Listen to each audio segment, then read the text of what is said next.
लक्ष्मी वेदांत सार के?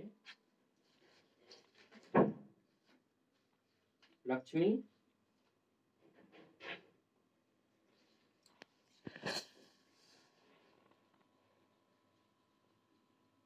लक्ष्मी वेदांत सार के लेखक कौन है?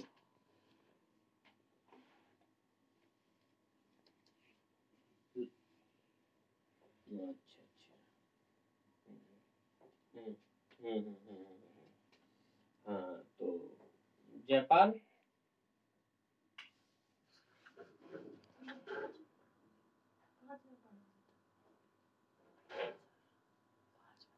जयपाल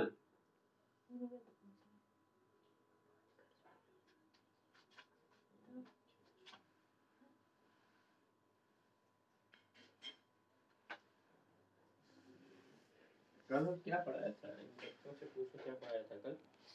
कल क्या पढ़ाया था बेटा?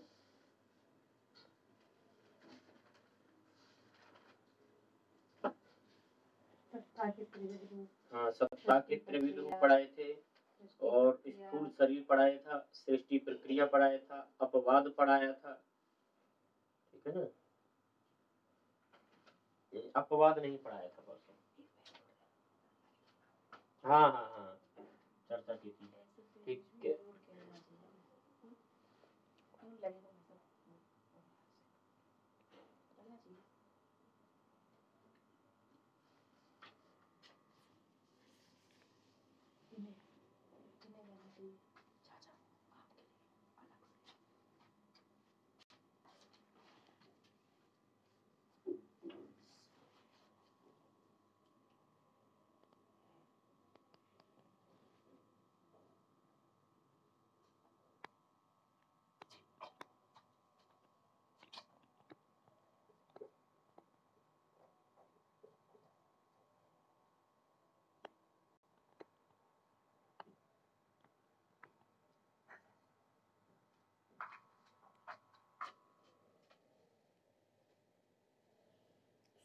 दिखाई दे रहा है? क्या लिख रहा है? साफ नहीं दिख रहा।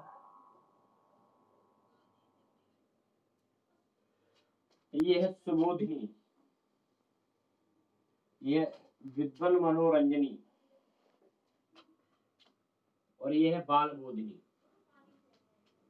ठीक है। ये तीनों वेदांत सार की टीकाएं हैं। सुबोधिनी,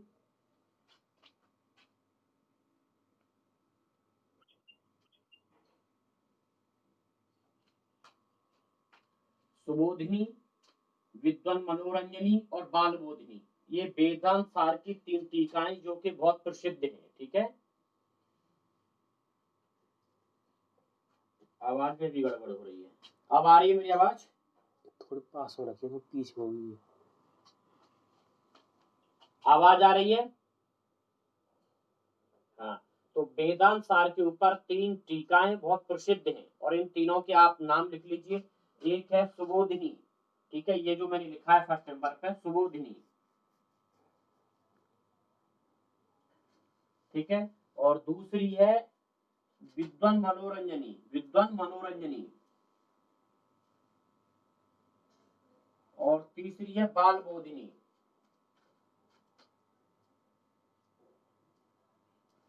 जी,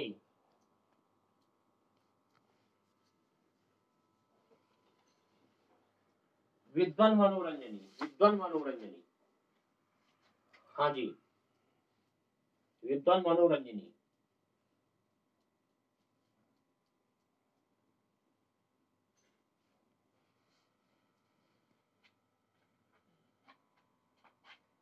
ठीक है। सुबोधिनी, विद्वन और बाल बोधिनी।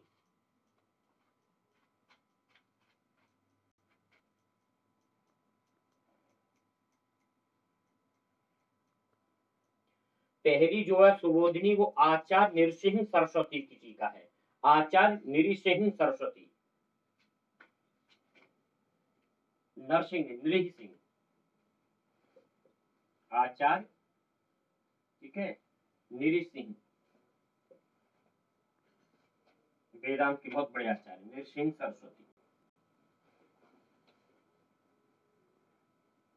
नृसिंह सरस्वती, ठीक है। पहली जो सुबोधिनी टीका है वो आचार्य नृसिंह सरस्वती की है, और दूसरी जो विद्वान मनोरंजन टीका है वो स्वामी राम तीर्थ की है, ये स्वामी राम तीर्थ की है।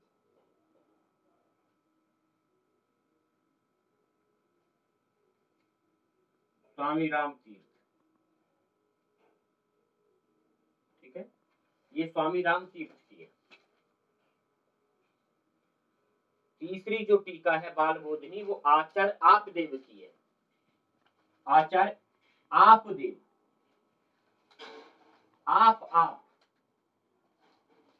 आपदेव, ठीक है। सुबोधिनी नृसिंह सरस्वती की। दूसरी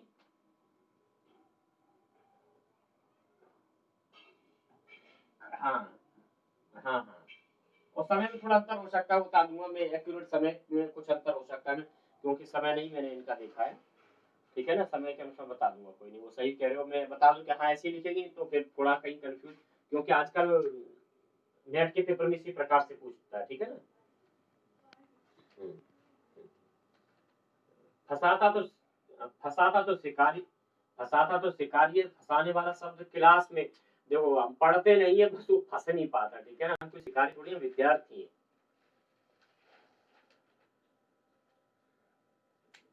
देखो आजकल क्या है ना, आजकल ट्रेंड बन गया, जो भी आप पढ़ रहे हो चाहे कम पढ़ो, उसका, जैसे मानिए कि हम पुष्पेंद्र हैं, अब पुष्पेंद्र सिलेबस में लगा हुआ है, एक उदाहरण मान लीजिए, पुष्पेंद्र सिलेबस में लगा हुआ है, तो पुष्पेंद्र के बारे में आपको पता होना चाहिए, पुष्पेंद्र संस्कृत विद्यापीठ में पढ़ता है, इस क्लास में है, इस सेक्शन में है, ये टॉपिक है, ये सब्जेक्ट है, पुष्पेंद्र की इसमें रुचि है, ठीक है, पुष्पेंद्र वेदांत को मानता है, या पुष्पेंद्र नित्य कर्म करता है, कुर्ता धोती भी पहनता है, और पुष्पेंद्र मतलब ईश्वरपुर डांडा का है, मतलब इसके माँ बाप का नाम ये है, तो मतलब मेरे कहने का तात्पर्य क्या, कोई भी हम पढ़ चाहे कम पढ़िए लेकिन सारा कुछ पता होगा, तो आप फिर क्वेश्चन में मात नहीं खाएंगे। ऐसा नहीं क्वेश्चन कुछ बना के दे दे रहा है, वो क्वेश्चन को थोड़ा सा गहराई कर दे रहा है, जैसे यूपीएससी का क्वेश्चन है, ठीक है ना, अब देखिए हम वही इतिहास पढ़ते हैं, वही संविधान पढ़ते हैं, लेकिन उसमें क्यों अंतर हो जाता है, बस उसका लेवल आ जाता है थोड़ा सा, ठीक है ना। अब छोटा सा कोई क्वेश्चन ले लीजिए, अभी मानिए पुलिस में क्वेश्चन संविधान से बनाना है, तो पूछ लेगा संविधान दिवस कब मनाया जाता है, पुलिस के लेवल का क्वेश्चन एकदम करेक्ट बन गया, ठीक है ना, तो दे देगा 26 नवंबर को। अब ये क्वेश्चन पीसीएस में बनाना है कि संविधान समिति में कौन कौन सदस्य थे, थोड़ा और क्वेश्चन बन गया। अब यही क्वेश्चन उसको यूपीएससी आईएएस में बनाना होगा, तो इस क्वेश्चन को बना रहेगा कि भारत में जो संविधान बनाया गया और किस देशों में इस प्रकार से और कहां कहां से, मतलब होता, तो लिए क्वेश्चन वही होता है, थोड़ा उसका डिफिकल्ट कर देता है। अभी आप पीजीटी देखेंगे, ये जो पढ़ रहे हो वेदांत के क्वेश्चन आएंगे, आप पीजीटी का देखना, आपको एक भी वेदांत का मुझे नहीं लगता कितना पढ़ने के बाद आपको गलत लगेगा, लेकिन नेट में फिर थोड़ा सा और डिफिकल्ट पढ़ना पड़ेगा, ठीक है ना। तो हम गलती करते हैं बस, और कुछ नहीं है, पढ़ना थोड़ा सा एकदम, नेट का जब हम पढ़ रहे हैं तो हम कुछ छोड़ नहीं सकते, उसमें गुंजाइश नहीं होती, उसके लिए और डीपली पढ़ना पड़ता है, ठीक है। लेकिन आप नेट करने के बाद भी हमें एग्जाम देना पड़ता है नौकरी के लिए, अगर पीजीटी में अगर आप लोग थोड़ा तन्मयता से मेहनत करेंगे, ठीक है, मन लगा करके, तो पीजीटी में हो जाएगा, ऐसा कुछ नहीं है, ठीक है। 4800 ग्रेड पे बढ़िया नौकरी है, बाद में आप तैयारी करते रहिए, पढ़ाना ही तो संस्कृत पढ़ानी, आपको कुछ पढ़ा नहीं तो हम उसके साथ बहुत अच्छे से अपनी तैयारी भी कर सकते हैं आगे की। चलिए, तो ये आपको वेदांत सार की 3 टीका है, वेदांत सार पर सुबोधिनी, सुबोधिनी टीका पुष्पेंद्र किसकी है,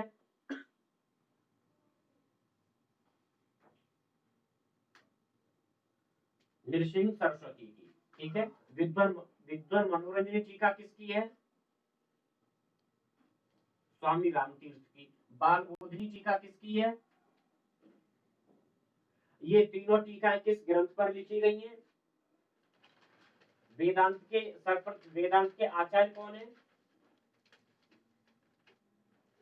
बादरायण। बादरायण ने कौन सा ग्रंथ लिखा है, वेदांत नहीं, बादरायण ने कौन, वो तो एक परंपरा वेदांत नाम दी है, उन्होंने ग्रंथ कौन सा लिखा है, नहीं वेदांत दर्शन नहीं था, कल मैंने बताया था आपको, ब्रह्मसूत्र लिखा है उन्होंने, ठीक है। ब्रह्मसूत्र पर भाष्य किसने लिखा है?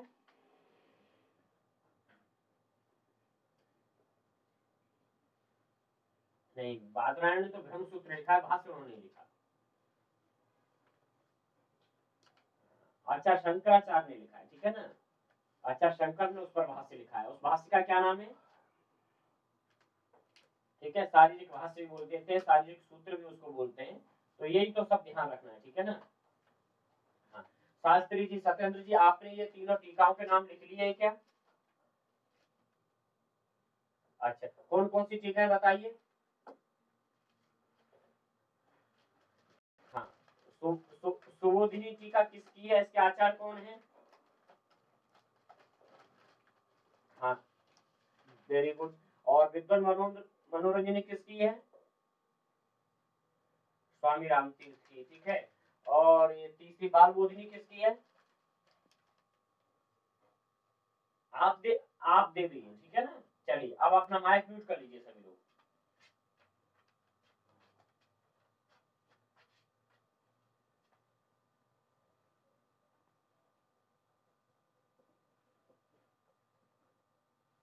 विद्वान मनोरंजन बहुत प्रसिद्ध है। विद्वान मनोरंजन को लाइन से उन्होंने दिया, कूट करते लिखते हैं उसको।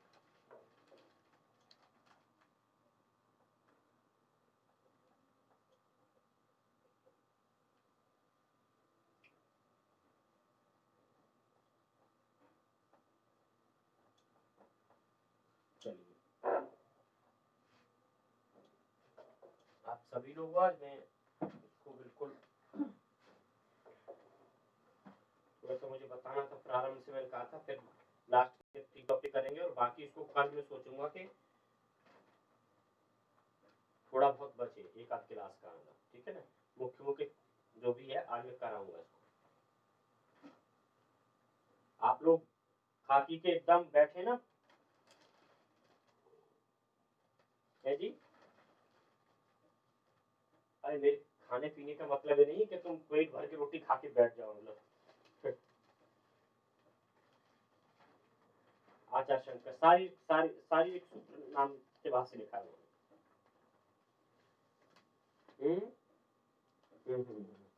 माधवाचार्य ने शंकर भाष्य पर भाष्य लिखा है, ठीक है ना। वो तो फिर माधवाचार्य, रामानुजाचार्य, मैंने 10 आपको संप्रदाय बताएंगे वेदांत के। हाँ, तो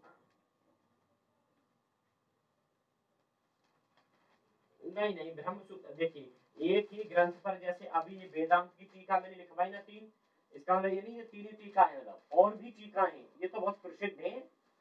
हाँ हाँ हाँ, तो देखा वो होगा, उन्होंने किया होगा भाष्य, ऐसा मैं ये नहीं निर्णय कर रहा हूँ कि उन्होंने नहीं किया होगा, ठीक है। लेकिन ठीक है ना, माधवाचार्य के भाष्य का नाम इस पर डायरेक्ट मिलता नहीं, वो आचार्य शंकर के बाद ही है सब, ठीक है ना। माधवाचार्य जो द्वैतवादी का आचार्य है, द्वैतवाद मतलब अद्वैतवाद, उसके विशिष्टाद्वैत, और विशिष्टाद्वैत के बाद द्वैतवाद आता है, द्वैतवाद के आचार्य। तो मैंने साक्षात रूप से नहीं पढ़ा है। हाँ, उन्होंने पूर्ण प्रज्ञान से भाष्य लिखा है, वो उनके भाष्य का नाम है, ठीक है। और उनका क्वेश्चन है कि किस पर वो भाष्य लिखा है।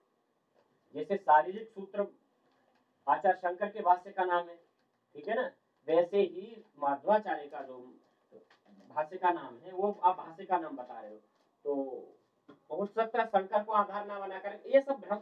देखिए, जितने भी ये 10 मैंने आपको लिखवाए थे, अद्वैतवाद, विशिष्टाद्वैतवाद, ठीक है, द्वैताद्वैतवाद, ये 10 आपने लिखे लिखे होंगे, शायद मैंने वो आपको भेजा भी होगा।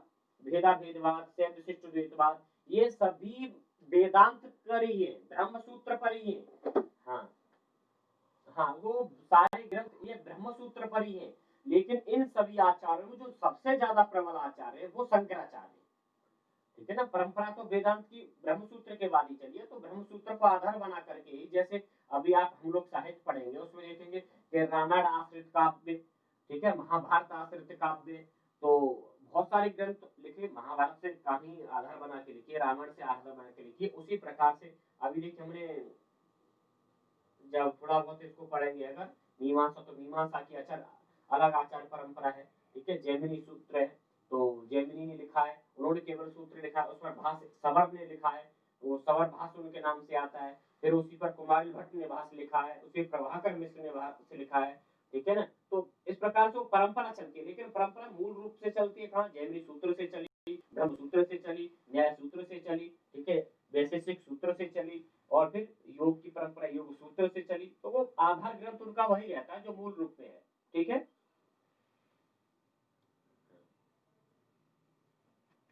चलिए पुष्पेंद्र, माइक म्यूट कर लो हल्का सा, पता नहीं कई लोगों को खुला होता तो आवाज होती है फिर। चलिए लक्ष्मी, नेट नहीं आ रहा है क्या?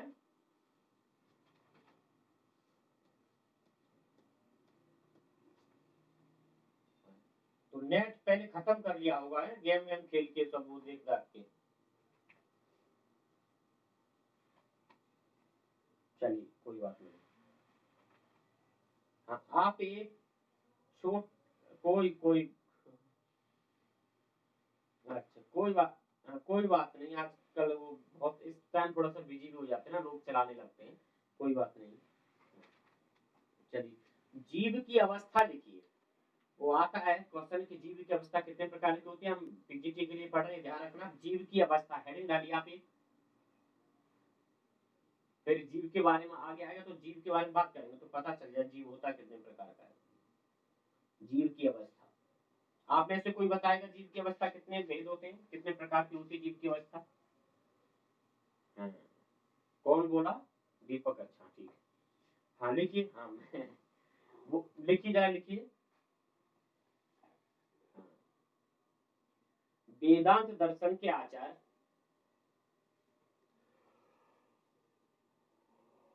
मैं इंग्लिश वो संस्कृत में भेजूंगा, आप हिंदी में लिख लीजिए, वो याद नहीं रहता लाइन, वो क्वेश्चन आएगा बस कितने भेद होते हैं क्या वो पता होना चाहिए।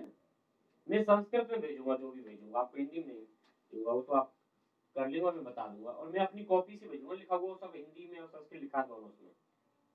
मैंने दो मैंने दो पीडीएफ भेजी हुई है, तो उसमें देखो मेन संस्कृत भी मिलेगी और हिंदी भी मिलेगी उसमें समझने के लिए। मैंने तो तर्क संग्रह पूरा अपनी कॉपी से लिखा कि हिंदी भी लिखा उसकी, वो संस्कृत की मुख्य लिखी, ठीक है, मूल वृत्ति लिखे, फिर उसकी हिंदी लिखता हूँ, वो समझने के लिए आ जाए, ठीक है ना। अरे आप विद्वानों से तो विद्वान एलबीएस में कम है, वहां पर संस्कृत में और एकदम शास्त्र पढ़ना हो संस्कृत मीडियम में तो पढ़ ही नहीं, एकदम से लंबा चौड़ा तिलक होता है, कुर्ता धोती, लगता है कि हाँ ये संस्कृत के मतलब विद्वान है। चलिए जीव की अवस्था लिखिए आप, हम तो एग्जाम के लिए पढ़ रहे हैं, एग्जाम पास कर लेंगे। और देखिए जीव की अवस्था, वेदांत दर्शन के आचार्य, वेदांत दर्शन के आचार्य, आ रही आवाज? वेदांत दर्शन के आचार्य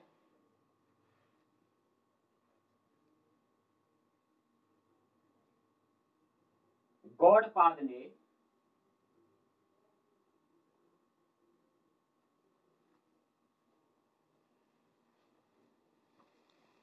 वेदांत दर्शन के आचार्य गौड़पाद ने, लक्ष्मी लिखो अगर आवाज आ रही है तो, जीव की अवस्था हेडिंग डाल के, वेदांत दर्शन के आचार्य गौड़पाद ने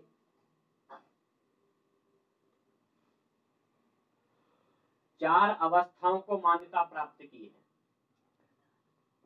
ठीक है ना, यह मानते हैं वो, यही इनका माना जाता है। आप तीन बताए थे ना, कोई बात नहीं, मैं भी भूल जाता हूँ, सब भूलते हैं, उसमें क्या है, इसीलिए तो पढ़ रहे हैं, आप भूलो नहीं।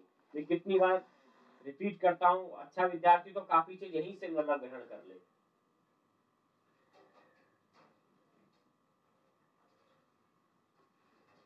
हाँ चार अवस्था में,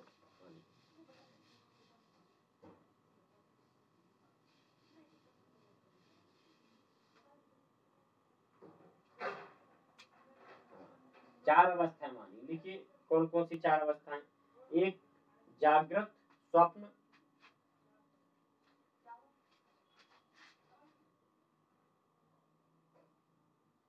जागृत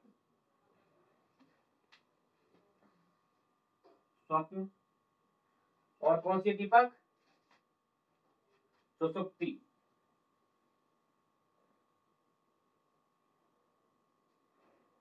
सुसुप्ति और तुरीय।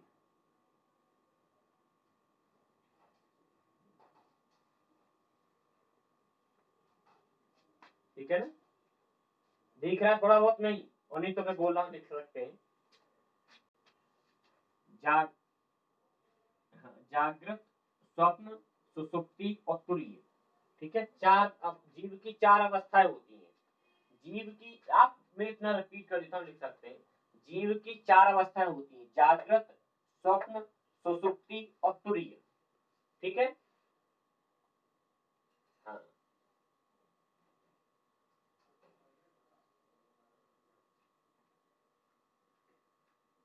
चलिए अब थोड़ा सा एक एक एक दो दो लाइन लिख लीजिए। वो दीपक ने, आप कह रहे थे ना थोड़ा समझ में नहीं आता, फिर वो समझा, आपको याद भी रहेगा, जिससे कि समझ में नहीं आ जाएगा। जागृत अवस्था में दो लाइन लिखना जरा। जागृत अवस्था लिखिए। ये जागृत अवस्था।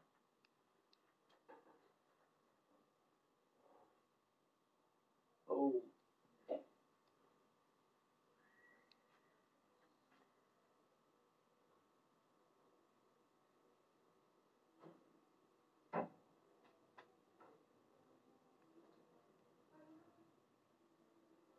जागृत अवस्था में आप लिखेंगे थोड़ा सा। हाँ, इस अवस्था में,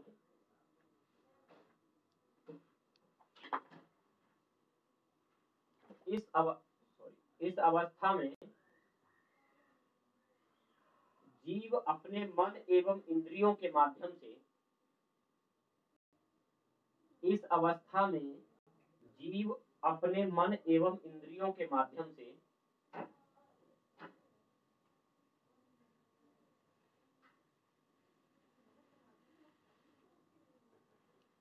इस अवस्था में जीव अपने मन एवं इंद्रियों के माध्यम से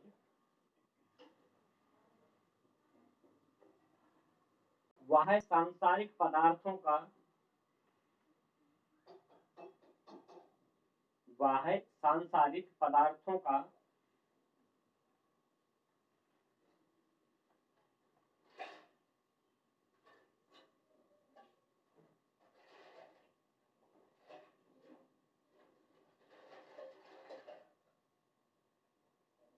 पदार्थों का ज्ञान प्राप्त करता है।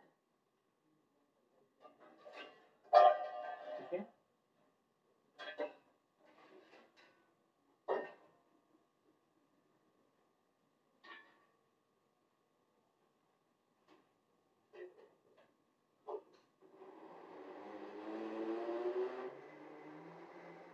इस अवस्था में जीव अपने मन एवं इंद्रियों के माध्यम से बाह्य सांसारिक पदार्थों का ज्ञान प्राप्त करता है। ठीक है। इस अवस्था में क्या है, जो जीव है उसका मन क्या करता है, चंचल अवस्था में रहता है। ठीक है ना। अगर हम मानिए समाधिस्थ है जीव, मतलब हम मान लीजिए समाधि अवस्था में है, उस समय भी हम क्या करेंगे, हमारा मन चंचल रहेगा, बाह्य सांसारिक पदार्थों का ज्ञान प्राप्त कर रहा है। ठीक है ना। हमें सुनाई भी दे रहा है, कुछ कोई बोल रहा है वो भी दे रहा है, किसी की और आदान प्रदान की वस्तु वो हम समझ रहे हैं। तो इसमें मन जो है क्या करता है, बाह्य पदार्थों के संपर्क में रहता है। ठीक है। ये जीव की पहली अवस्था है, और पहली अवस्था का नाम क्या है, जागृत अवस्था। ठीक है।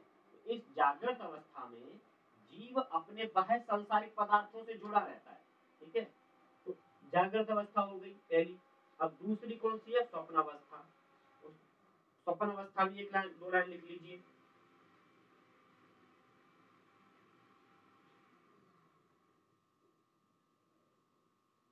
स्वप्न अवस्था में दो लाइन लिखी जरा। इस अवस्था में जीव की इंद्रियां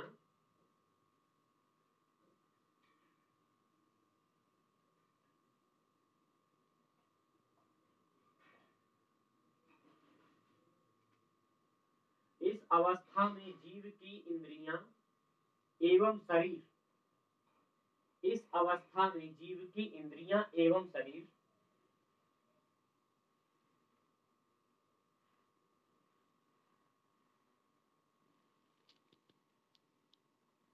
इस अवस्था में इस अवस्था में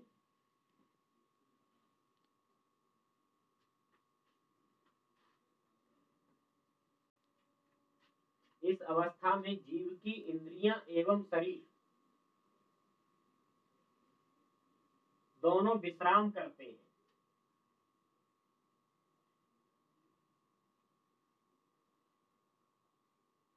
इस अवस्था में जीव की इंद्रियां एवं शरीर दोनों विश्राम करते हैं, किंतु मन क्रियाशील रहता है।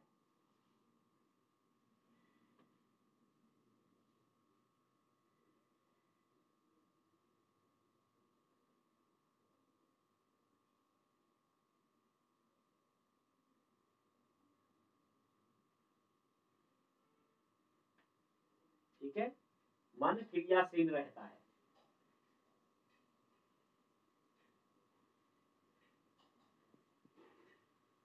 मन क्या रहता है इसमें? क्रियाशील रहता है।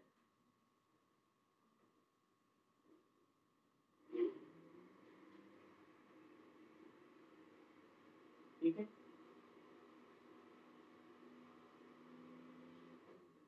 इसे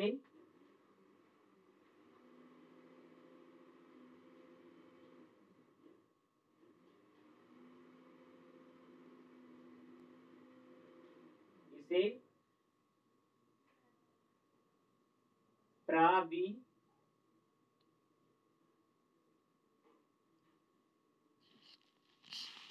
प्राविभुक्त, इसे प्रावि, ठीक है ना, दिख रहा है थोड़ा और नहीं?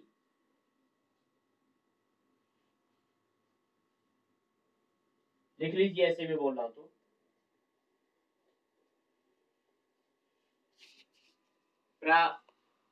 प्राविभुक्त भी बोलते हैं, कहीं कहीं प्राविभुक्त भी डायरेक्ट दिया होता है, तो प्राविभुक्त लिख लीजिए आप। प्रावि फिर वापी की मात्रा अलग,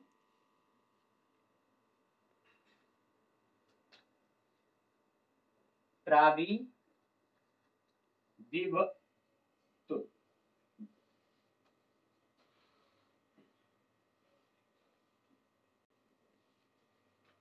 नहीं, हाँ, प्राविभुक्त लिखिए आप।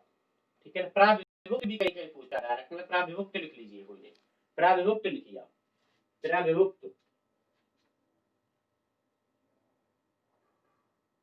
ठीक है, कहा जाता है, इसे प्राविभुक्त भी कहा जाता है।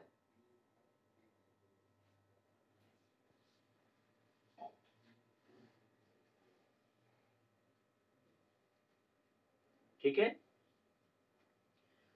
स्वप्न अवस्था है। इस अवस्था में क्या जीव की शरीर एवं इंद्रियां दोनों क्या करते हैं? विश्राम करते हैं। इस अवस्था में उसका मन क्रियाशील रहता है। और इससे वाली जो पहली अवस्था थी जागृत अवस्था, उसमें क्या जीव की रहती है?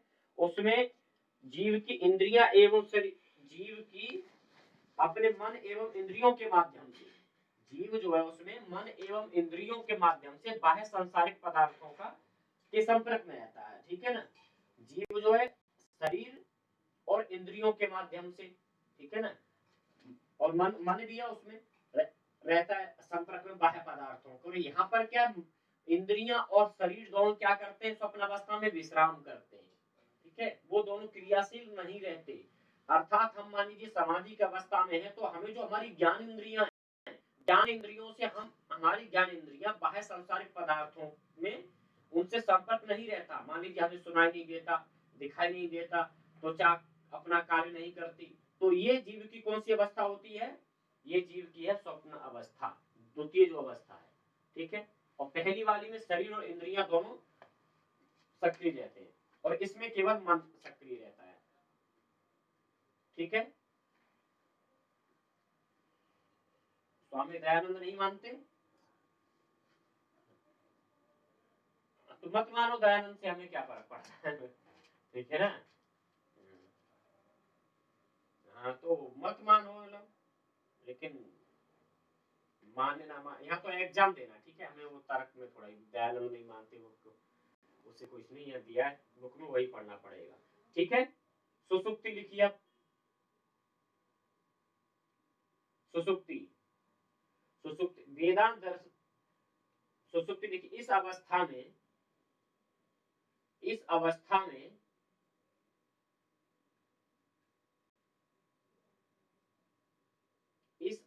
में वह सांसारिक अवस्था इस अवस्था में वह सांसारिक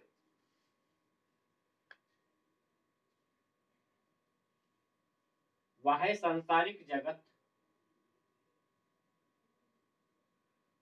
वह सांसारिक जगत इस अवस्था में वह सांसारिक जगत से संपर्क नहीं रहता। इस अवस्था में वह सांसारिक जगत से संपर्क नहीं रहता। इस अवस्था में वह सांसारिक जगत से संपर्क नहीं रहता।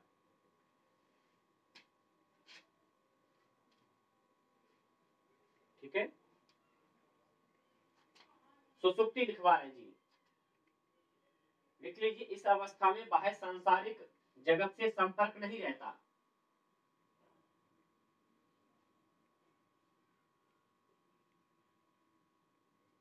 केवल आनंद का ही प्राचुर्य रहता है। केवल आनंद का ही प्राचुर्य रहता है।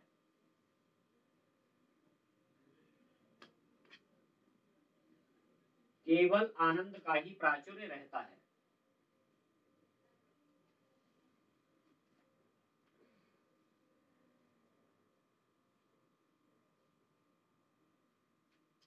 केवल आनंद का ही प्राचुर्य रहता है। अब देखिए जो पहली अवस्था आती है हमारी, कौन सी अवस्था आती है पहली? जागृत अवस्था। जागृत अवस्था में क्या, इंद्रियां और शरीर मन सहित, ठीक है ना, सक्रिय रहते हैं, मतलब उनका बाह्य संसार के विषयों से उनका ज्ञान रहता है उस समय।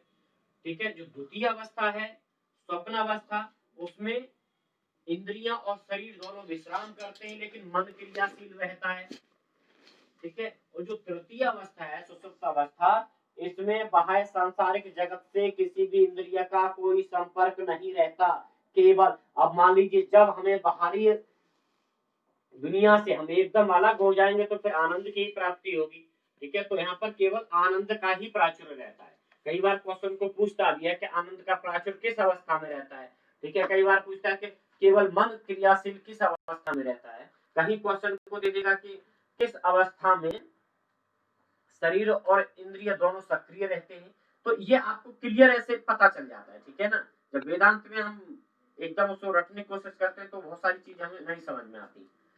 अब सुसुप्ति अवस्था तक पता चला, सुसुप्ति काले सकले विलीने तमो अभिभूता। ठीक है, इसमें मतलब कोई भी हमें बाहरी सांसारिक ज्ञान नहीं रहता, केवल कह रहे हैं कि सुसुप्ति काले सकले विलीने, उसमें सब विलीन हो जाता है। क्या? तमो अभिभूता, केवल हमें मतलब उसी में अभिभूत होकर आनंद की प्राप्ति होती है। ये होती है आपकी सुसुप्ति अवस्था।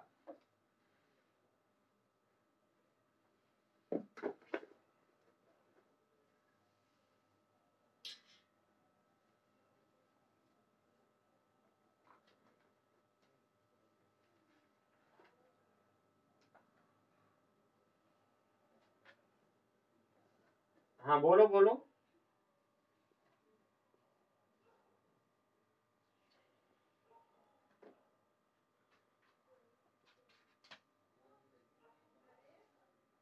चलिए ठीक है, अब एक जो अवस्था बचती है कौन सी है वो?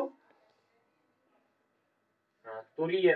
ठीक है, तुरीय अवस्था में जब हमें यहाँ तक ज्ञान हो जाता है ना, कहाँ तक, जब पूरा आनंद की प्राप्ति होती है, तो सुसुप्ति काल जो तुरीय अवस्था होती है उसमें सकल विलीन हो जाता है, वहाँ कुछ नहीं बचता। ठीक है ना, हम मतलब बिल्कुल संसार से उससे आनंद सब कुछ भूल जाते हैं।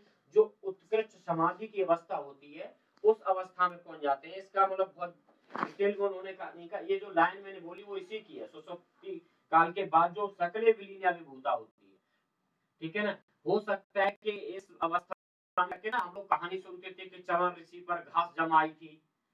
अब पता नहीं इस वो अवस्था होती होगी कि मतलब लोग हजारों हजारों साल तपस्या करते थे, यदि हमारे शास्त्र और ये सब ठीक है तो वो अवस्था होती है, वहां पर मतलब कोई भी आनंद मिल रहा है या संसार का कुछ भी ज्ञान हमें प्राप्त नहीं होता, उस अवस्था का हमें बहान ही नहीं रहता। ठीक है, जो तुरीय अवस्था होती है, जो एक योगी एक साधक जो है इन 3 अवस्थाओं तक पहुंच पाता है और तुरीय अवस्था में पहुंचने के बाद उसका सबसे अधिकतम संपर्क विलीन हो जाता है। तो ये 4 अवस्थाएं होती हैं।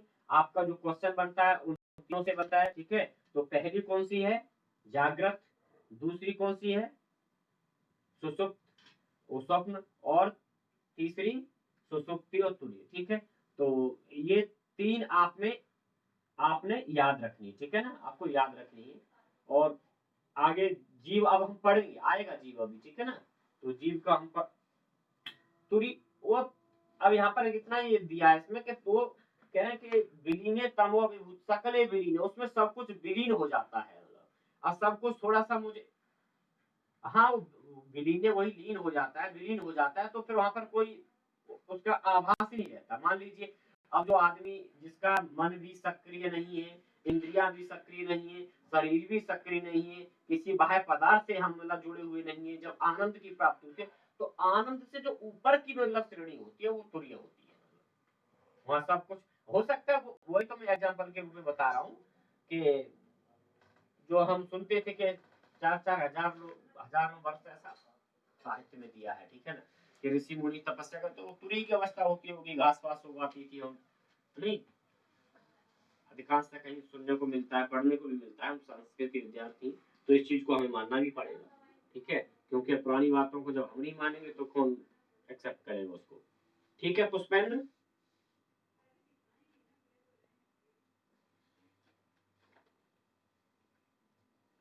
अच्छा, मैंने आपको कल सत्ता के कितने भेद लिखवाए थे?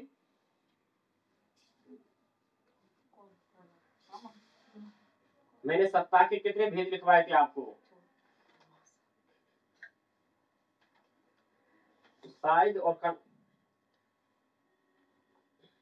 हम्म, हम्म, ठीक ठीक है, यही यहाँ से क्वेश्चन भी पूछा उसने पिछली बार।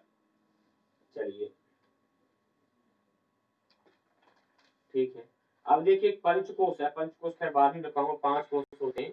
उससे चर्चा करेंगे आपको महावाक्य पर, ठीक है। वेदांत में यहाँ से क्वेश्चन बनता है महावाक्य से, कुछ नहीं तो ये तत्वमसी इसी का है, तो तत्वमसी का पूछ लेता है कहाँ क्या दिया, मतलब ठीक है ना। इस बार लक्षण वो पूछता है, मतलब भाग लक्षण किसमें है? तत्वमसी में है। वो बहुत पूछता है क्वेश्चन को, मतलब मैंने खुद एग्जाम दिए तो मैंने भी 4-6 बार से ज्यादा ये क्वेश्चन किया हुआ, ठीक है ना। तो तत्वमसी थोड़ा सा लिखिए ये। पहले तो मैं महावाक्य आपको लिखवाऊंगा थोड़ा सा, कौन कौन से, ठीक है ना। तो महावाक्य आप हेडिंग डाल लेंगे थोड़ा सा महावाक्य करके।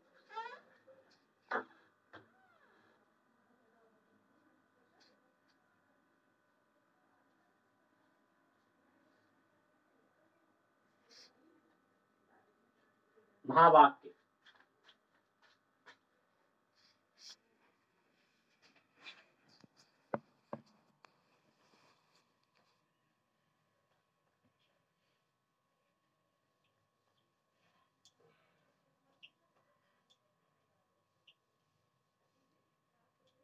अब देखिए महावाक्य, हाँ बोलो।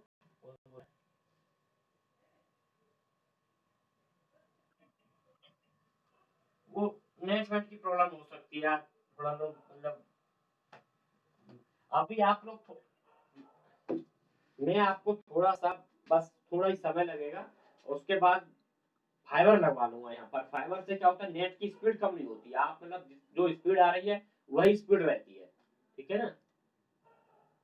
हाँ तो देखते हैं, थोड़ा सा उसमें करना पड़ेगा। चलिए, तो महावाक्य,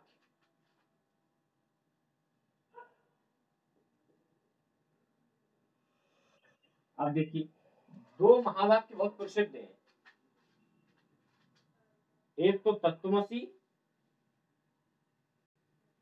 ठीक है ना। 2 वाक्य बहुत, एक तत्वमसी एक अहम ब्रह्मास्मि।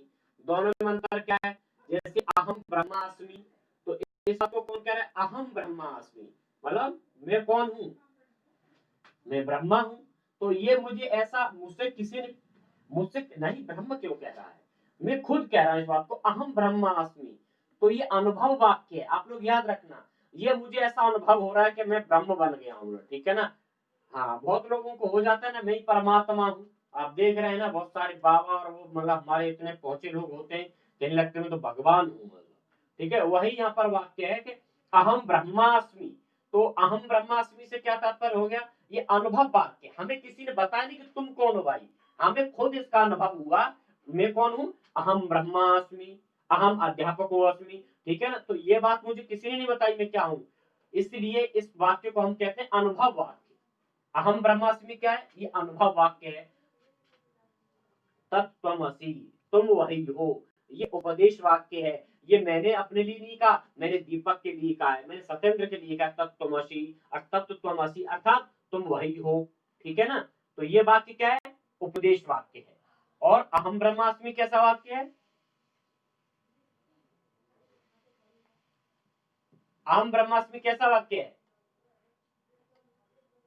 अनुभव वाक्य है। ठीक है, और तत्त्वमसि कैसा वाक्य है, वो उपदेश वाक्य, वो किसी के द्वारा और कोई हमें बता रहा है तुम कौन हो। ठीक है ना, तुम वही हो अर्थात कोई और बता रहा है यहाँ पर।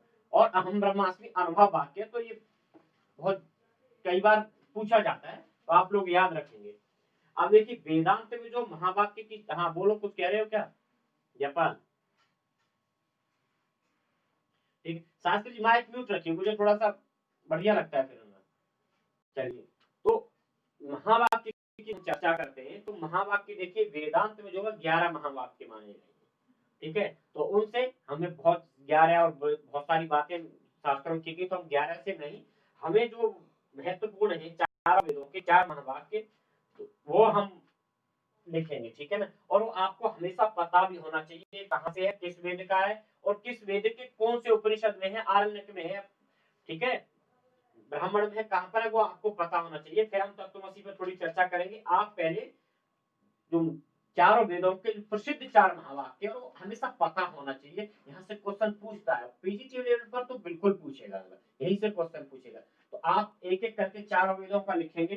ठीक है ना, तो और बताएंगे भी किसका है, प्रज्ञानम ब्रह्म। ठीक है, प्रज्ञानम,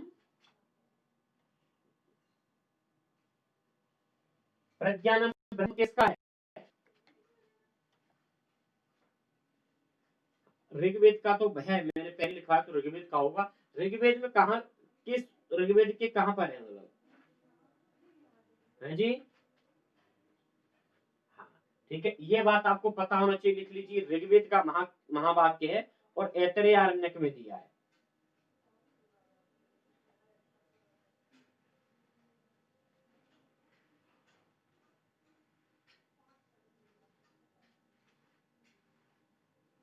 ठीक है, और एक और बात याद रखना, मैंने वेदांत सार की मेरे पास 2-3 बुक है, तो एक में 11 महावाक्यों की चर्चा की, एक किताब में 12 दिया हुआ है।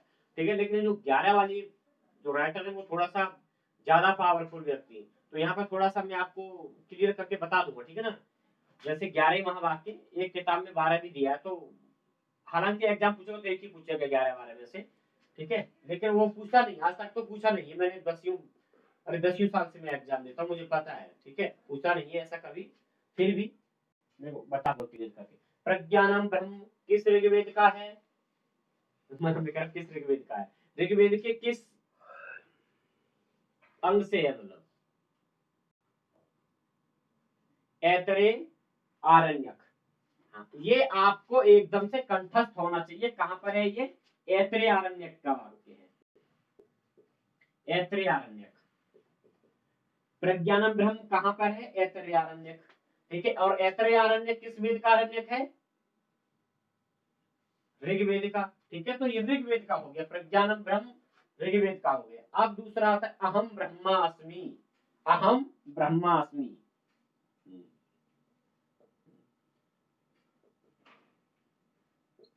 अहम ब्रह्मास्मि, अहम ब्रह्मास्मि किस वेद का है, ऋग्वेद का। तो प्रज्ञान ब्रह्म हो गया ना, चारों वेदों का जो प्रधान महावाक्य वो ले रहे हैं। हाँ, ये शुक्ल यजुर्वेद का है, ठीक है ना।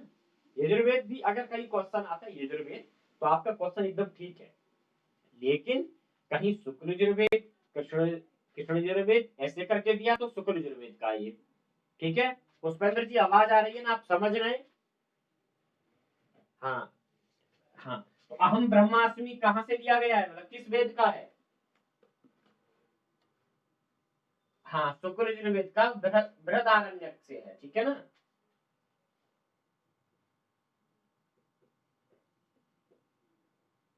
बृहदारण्यक का है, शुक्ल यजुर्वेद का, ठीक है। तो प्रज्ञान ब्रह्म ऐतरेयारण्य का, ऋग्वेद का, अहम ब्रह्मास्मि बृहदारण्यक शुक्ल यजुर्वेद का। अब तीसरा बच्चा तत्त्वमसि।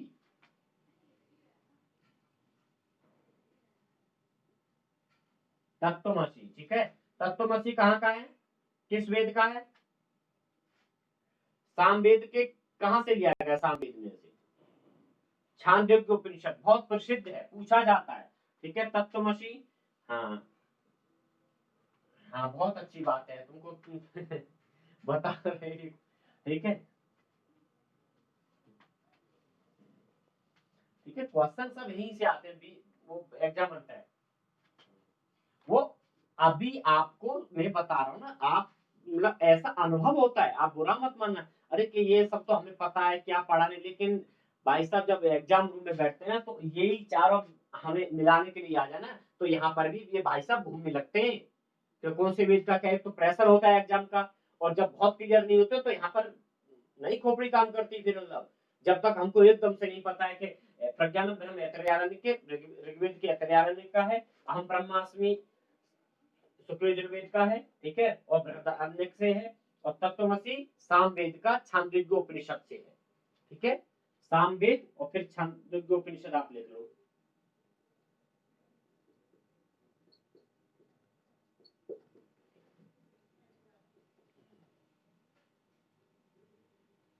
ठीक है, छांदोग्य उपनिषद में है, सामवेद के छांदोग्य उपनिषद में है। आप जो एक और बचा अथर्ववेद का, वो है अयम आत्मा ब्रह्म, ठीक है। अयम आत्मा ब्रह्म,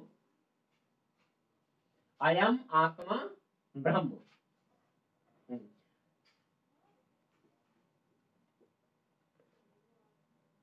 दिख रहा है, मैं लिख रहा हूं तो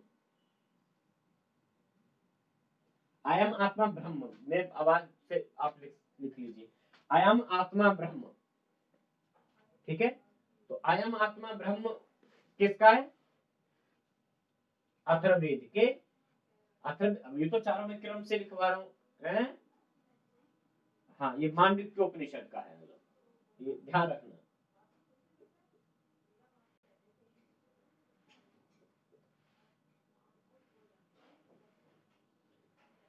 अथर्ववेद के मांडव्य उपनिषद का है, ठीक है। हाँ, अब देखिए प्रज्ञानम ब्रह्म, प्रज्ञानम ब्रह्म ऐतरेय आरण्यक में, ऐतरेय ऋग्वेद के ऐतरेय आरण्यक से है, आपको एकदम ठीक है ना, याद रहना चाहिए। प्रज्ञानम ब्रह्म ऐतरेय आरण्यक ऋग्वेद के ऐतरेय आरण्यक का है। अहम ब्रह्मास्मि, अहम ब्रह्मास्मि, ये किसका है? शुक्ल यजुर्वेद का, ठीक है। यजुर्वेद में दो पार्ट है ना, दो भाग है इसके, शुक्ल और कृष्ण। तो शुक्ल यजुर्वेद के बृहदारण्यक का है, बृहदारण्यक में है, ठीक है ना। तत्त्वमसि सामवेद के छांदोग्य उपनिषद में है। अयम आत्मा ब्रह्म अथर्ववेद के मांडव्य उपनिषद में है, ठीक है। ये आपको एकदम से ऐसे रटा हुआ होना चाहिए, ठीक है। रात को एकदम 2 बजे पुष्पेंद्र को कोई जगाए, अयम आत्मा ब्रह्म किस उपनिषद में है, अरे के मांडव्य उपनिषद में, सोने दो, ऐसे एकदम से यहाँ से क्वेश्चन बनते हैं और गलत होते हैं, मुझे बहुत अच्छे से अनुभव है, ठीक है। मैंने बहुत सारे एग्जाम दिए, मुझे पता है यहाँ से क्वेश्चन आता है, मुझे भी कई बार ऐसा लगता है कि हाँ ये तो याद ही है, इनको क्या हम पढ़ेंगे, लेकिन यहाँ से क्वेश्चन गलत होता है, ठीक है। हाँ, आप बताइए अहम ब्रह्मास्मि किस प्रकार का वाक्य है? अनुभव वाक्य है, ठीक है। अहम ब्रह्मास्मि अनुभव वाक्य है। और तत्त्वमसि कैसा वाक्य है? उप, उपदेश वाक्य, ये भी ध्यान रखना है, ठीक है। चलिए, हाँ, अब यहाँ पर थोड़ा सा ये वेदांत के टर्म से है, तो वहां पर कुछ शब्द शक्तियां दी है, ठीक है ना, उनको आप यही वो आप ये चार वेदों के चार प्रमुख हैं। आप पीजीटी के लिए पढ़ो, 11-12 जो महावाक्य हैं, आप चाहो तो मैं वो लिखवा दूंगा, कुछ नहीं, मैं फोटो कॉपी दूंगा, उसमें होगा, लेकिन वो इन ये चारों आपको याद होना चाहिए, ठीक है ना। हाँ हाँ, वो रहेगा उसमें लिखा हुआ पेज में। चलिए, आप देखिए थोड़ा सा एक क्वेश्चन पूछते हैं, ये लक्षणा जह लक्षणा अजह लक्षणा कहाँ कहाँ होती है, तो हल्का सा लिख लो। ये वेदांत, इसी में आगे वेदांत में महावाक्य में चर्चा की गई, इसकी तो मैं यहाँ पे लिखवा, आपको याद रहेगा बस, ठीक है। आपको एकदम सूत्रात्मक के बस याद रखना है इसमें कौन सी लक्षणा है। एक सब इसको मैं मिटा दे रहा हूँ, वैसे भी नहीं लिखा और आपने लिख लिए चारों महावाक्य, ठीक है ना।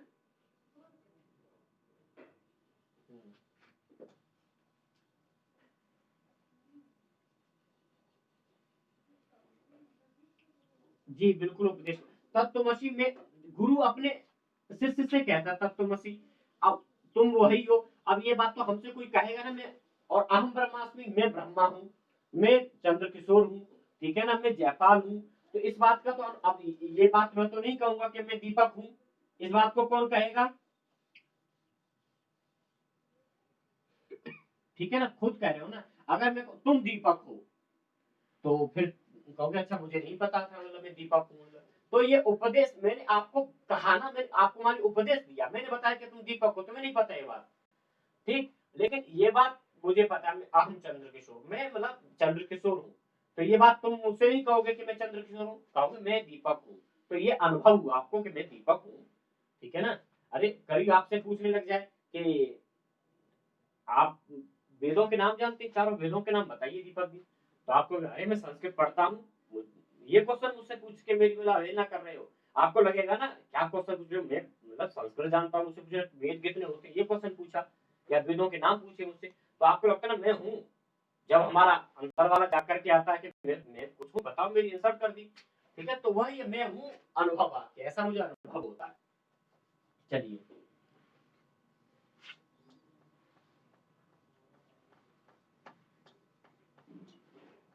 आगे हम जब इस महावाक्य को थोड़ा सा भी आगे पढ़ेंगे तो वहां पाएंगे, लेकिन ये लिख लीजिए थोड़ा सा, यहाँ पर कौन सी लक्षण होती है, वेदांत में प्रयोग किया गया है ये शब्द। तो गंगायाम घोषा, ये शब्द तो लग रहा सुना होगा आपने।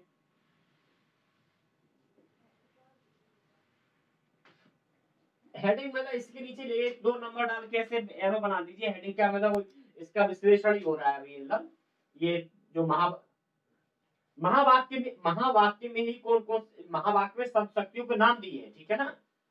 तो वहां पर कौन सी लक्षणा होती है, तो लक्षणा वो प्रयोग की है, अभी आप समझ जाओगे, तत्वमसी नहीं है वो, अलग से कुछ नहीं, ऐसे करके एक नंबर डाल दीजिए। देखिए गंगायाम घोषा, गंगायाम घोषा,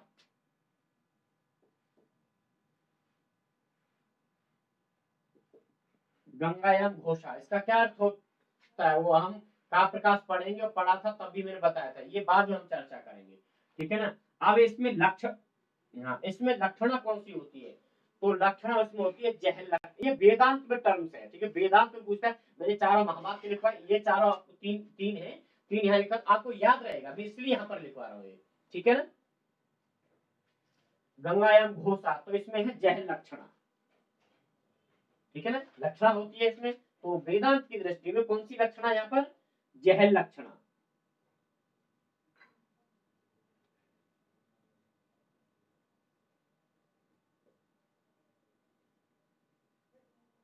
जहल लक्षणा,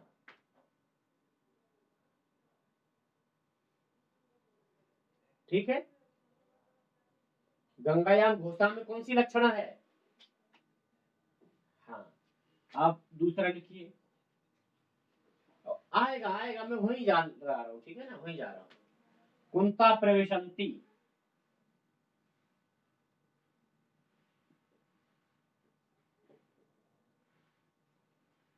ठीक है ना, कुंता प्रवेशंती, कुंता प्रवेशंती एक साथ लिख दिया मैंने, कोई नहीं, और इसी में लिख दी सोडो धावती,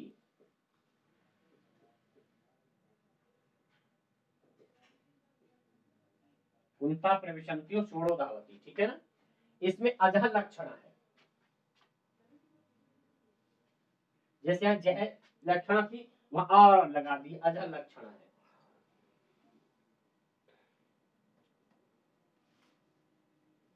भैया जब ये क्वेश्चन आता है ना तो ये परेशान करने लगते हैं कि जहद है, यह लक्षण है, अजह लक्षण है। मुझे पता है अब भी आएगा, अब भी आएगा। ठीक है ना, इस बार आया है, आगे भी आएगा क्वेश्चन। हाँ जी, उसमें जहर लक्षण, इसमें अजहर लक्षण। ठीक है।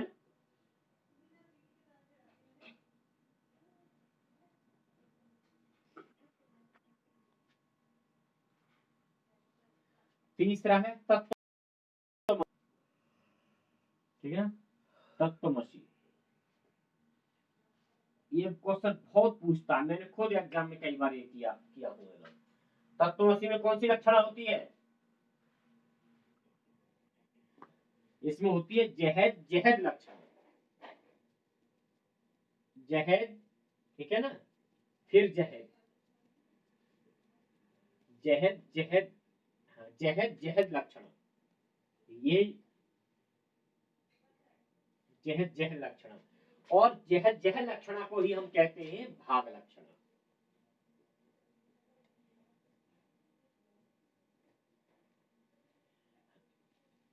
हाँ, जहद जहद लक्षणा को भाग लक्षण किया है ऐसे करके। जहद जहद लक्षणा को ही कहते हैं भाग लक्षण। तो एक बार क्वेश्चन आया, मैंने किया तत्वमसी में कौन सी लक्षण है, जहद जहद लक्षणा। कई बार क्वेश्चन, एक बार क्वेश्चन पूछ लिया तत्वमसी में कौन सी लक्षणा है, तो जहद जहद नाम नहीं दिया, अजह लक्षण, अज वो जहद लक्षण, अजह लक्षण, फिर भाग लक्षण। अब यही कंफ्यूज कर दिया, जहद जहद रटा था और नहीं आया, वहां पर क्या दे दिया उन्होंने, भाग लक्षणा। तो जहद जहद लक्षणा को ही हम क्या कहते हैं, भाग लक्षणा कहते हैं। ये आप लोग एकदम ठीक है माइंड में सेट कर लीजिए। वो क्वेश्चन को घुमाने के लिए ऐसा करते हैं। सत्येंद्र जी, आवाज और सब क्लियर हो रहा है ना? अच्छा जी, चलिए। अभी तो महावाक्य अब स्टार्ट होगा, वो तो मैंने याद करने के लिए लिखवा दिया। आप बताओ बताओ क्या बोल रहे हो। हाँ, वो महावाक्य अब पढ़ेंगे ना हम तो समझ में आएगा। मतलब ठीक है, मैंने तो महावाक्य 4 लिखवाए थे, तो इनको भी इनके साथ रखोगे तो याद हो जाएंगे, क्वेश्चन यहाँ से आता है। तो जय जय लक्षणा के लिए तो हम पूरा महावाक्य पढ़ेंगे। ठीक है, तत्वमसी आखिर है क्या, तत्वमसी, फिर इसके 3 संबंध किए, कौन कौन से, यहाँ से क्वेश्चन पूछा। समानाधिकरण संबंध, विशेषण विशेष भाव संबंध, लक्षण लक्ष्य लक्षण भाव संबंध। ठीक है ना, तो उसको हम अब देखेंगे। मान लीजिए कि तत्वमसी, अब हम आए हैं तत्वमसी पर। ठीक है ना, हाँ जी, छोड़ो धावती में अध्ययन लक्षण है, मैं अजहद ही लिखा है। चलिए, ठीक है ना।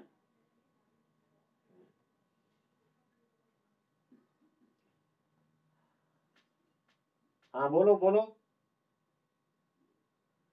सोड़ो क्या होता है, सफेद दौड़ता है मतलब। ठीक है ना, हाँ वही अश्वधावती होना चाहिए, लेकिन वहां पर मतलब लक्षण इसलिए मतलब सोड़ो मतलब सफेद दौड़ता है मतलब। हाँ हाँ, सफेद के लिए फिर उसका अर्थ है। हाँ, ठीक है ना, वहां पर अश्व नहीं दिया, केवल श्वेत दिया है, मतलब श्वेत दौड़ता है मतलब। ठीक है ना, सफेद के लिए प्रयोग किया, ये तो हम पढ़ेंगे अच्छे से, काव्य में पढ़ेंगे। और मेरे शायद काव्य प्रकार, अच्छा हम वहां पहुंचे नहीं थे। ठीक है, सोलह श्वेत के लिए दिया है, मतलब श्वेत दौड़ता है मतलब। अब श्वेत क्या दौड़ता है, श्वेत तो बादल भी हो तो क्या दौड़ेगा श्वेत मतलब। तो वहां अश्व से ही उन्होंने लिया है कि हम लक्षणा में कह रहे हैं। ठीक है ना, कई बार हम लक्षणा में कहते हैं ना अब इस काम को मत करना, मतलब जब काम को हम नहीं करते ना। अब मानो आपके पिताजी ने कहा, क्या नाम, पुष्पेंद्र, ठीक है ना, आपके पिताजी ने कहा कि चारा काट लाओ, आपने नहीं काटे, और आप फिर वो दोबारा आएंगे कि बेटा चारा वहां खेत में जाना मत, कोई जरूरत नहीं है वहां जाने की। अब इसका क्या तात्पर्य होता है कि खेत में मत जाना, वहां खेत में जाने की कोई जरूरत नहीं है बिल्कुल मतलब। तो वो क्या कहना चाहते हैं मतलब, पुष्पेंद्र क्या कहना चाहते हैं वो इससे।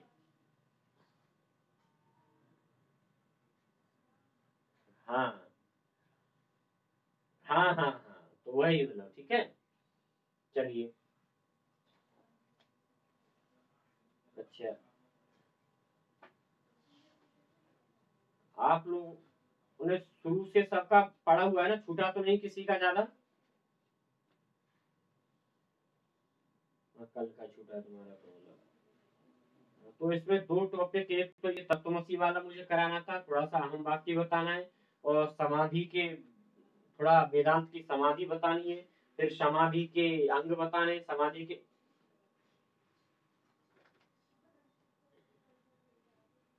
हम्म, हम्म, हाँ हाँ हाँ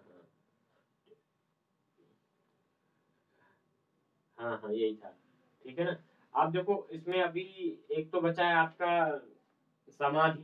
ठीक है ना, समाधि के भेद, समाधि कितने प्रकार की होती है वेदांत के अनुसार, समाधि के कितने कितने होते हैं, तो चार पांच छोटा छोटा टॉपिक्स है, फिर वेदांत सार लगभग हमारे कब्जे में आ जाएगा। ठीक है। तो मैं सोच रहा था आज, अब देखो मैं बुक आपको बोल रहा हूँ, इनमें से आप कहाँ पर आपने नहीं पढ़ा है तो मुझे बताना। जैसे मंगलाचरण, तो खैर आप लोगों को मैं भेज दिया हूँ, उसमें देख लेंगे तो पढ़ लेंगे, कोई बात नहीं, याद करना है। अनुबंध चतुष्टय, यहाँ अगर समझने में कोई प्रॉब्लम आ रही हो तो मुझे बताना। अनुबंध चतुष्टय, अधिकारी, नित्य नैमित्तिक कर्म, साधन चतुष्टय, षटक संपत्ति, विषय, संबंध, प्रयोजन, अध्यारोप, अज्ञान, अज्ञान के भेद, अज्ञान की शक्ति, अज्ञान से उपहित चैतन्य, सूक्ष्म शरीर, ज्ञान इंद्रियों की उत्पत्ति, कर्म इंद्रियों की उत्पत्ति, कारण शरीर, स्थूल शरीर, अपवाद, सृष्टि प्रक्रिया, सत्ता के सत्ता के त्रिविध रूप। ठीक है ना। और जो आज पढ़ा है वो मतलब, जितना लगभग लगभग हमने वेदांत सार में पढ़ा है।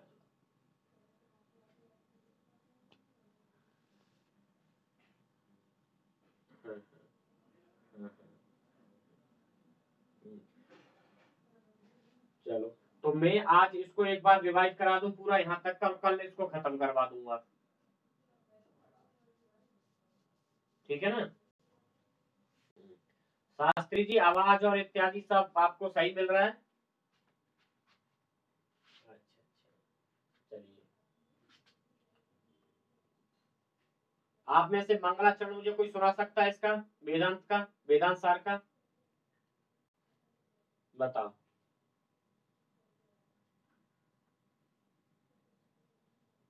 बेटे पानी फेंको थोड़ा सा। बेटे, पानी लेके आओ। हाँ सुनाओ। नहीं नहीं, सुनाई दिया मुझे अब।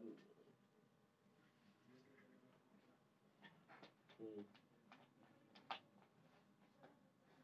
हम्म। क्या बोला, दोबारा बोलना। अखंडम सच्चिदानंदम, अवांगम न सगोचरम, अवांगम न सगोचरम, आत्मानम अखिल आधारम, आश्रय अभीष्ट सिद्धे। ठीक है ना। हाँ, चलिए। तो मैंने आपको बताया था सच्चिदानंद क्या है, सत्य चित्त और आनंद। ठीक है ना। और ये किसका नाम है सच्चिदानंद? उस ब्रह्म का। ठीक है। चलिए। हाँ, तो इसमें सच्चिदानंद, अब सच्चिदानंद के बाद एक शब्द आ रहा था क्या, अवांगमना सगोचरम। इसका अर्थ क्या था? वो परमात्मा।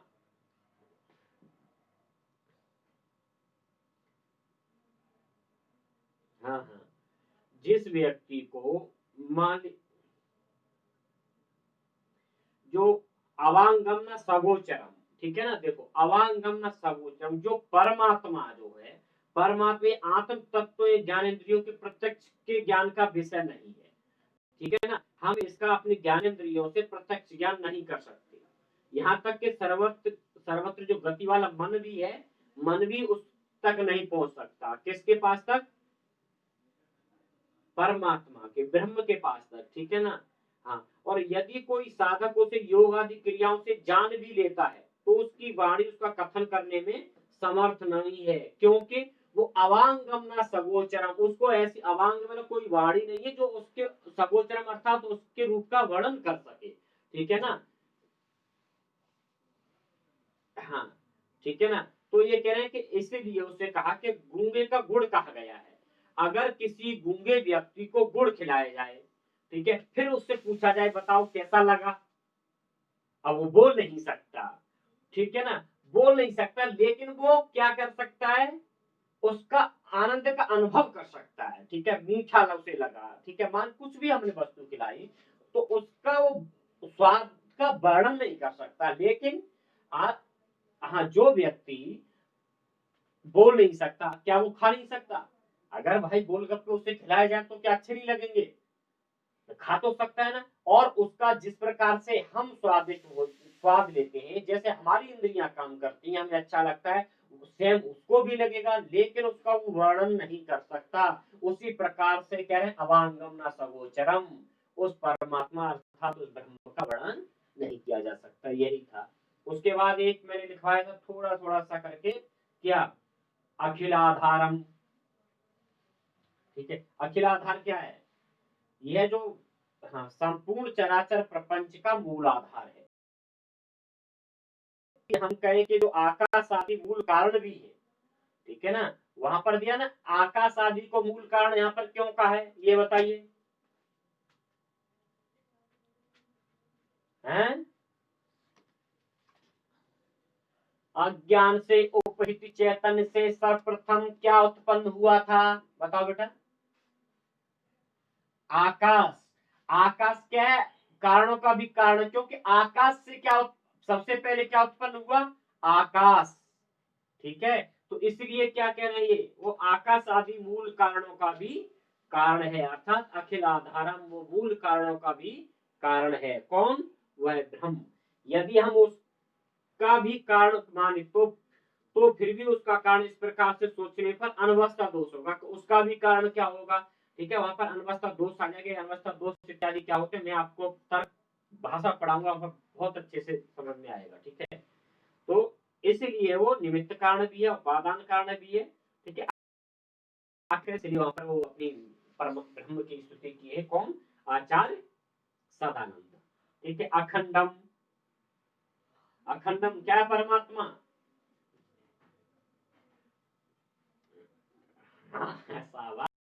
हाँ, कोई खंड खंड नहीं कर सकता, उसे कोई नहीं तोड़ नहीं सकता परमात्मा को।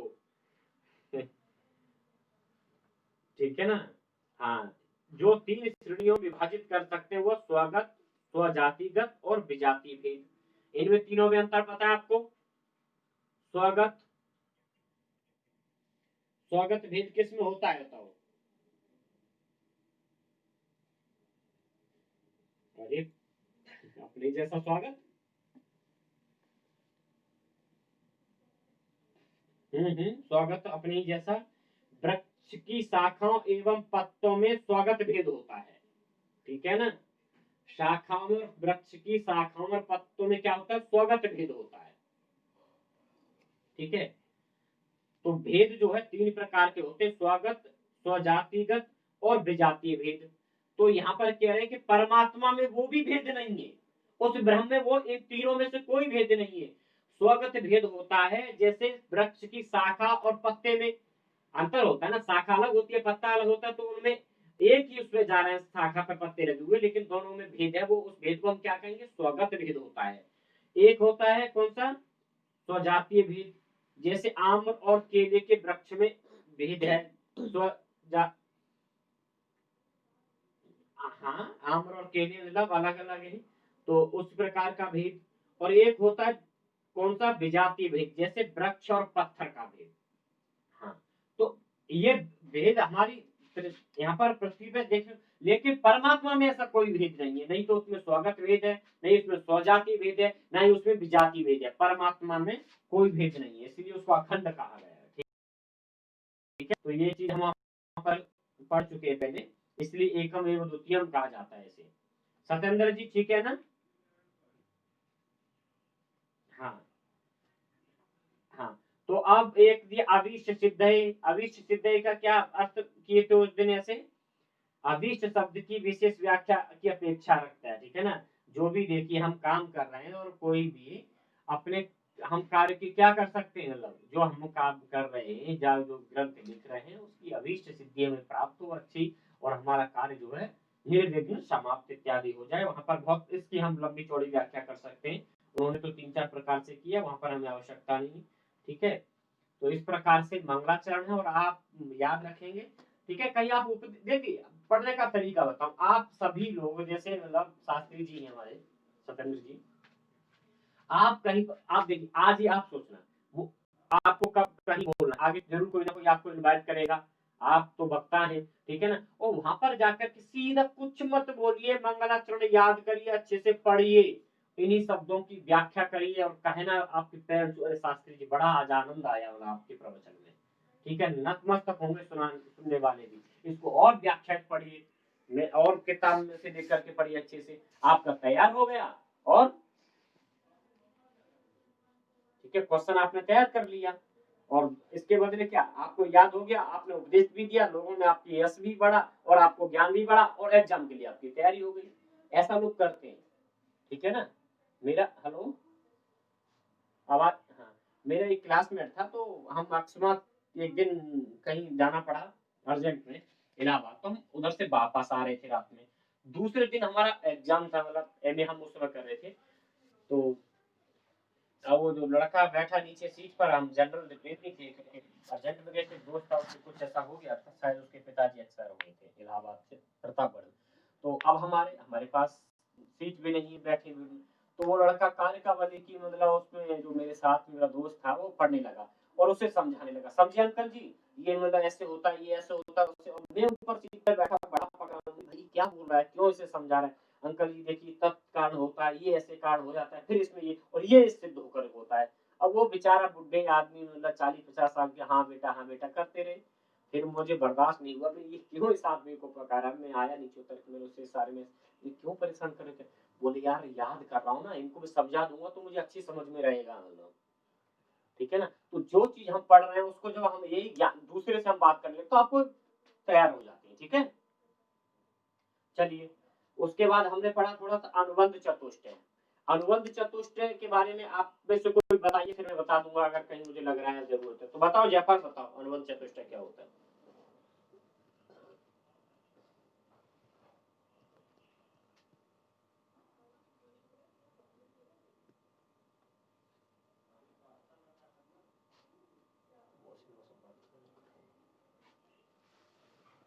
हाँ बोलो, हाँ हाँ बोलो, आवाज आ रही है।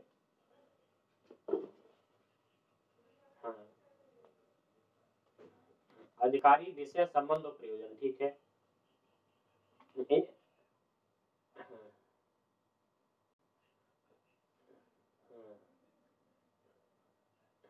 हाँ,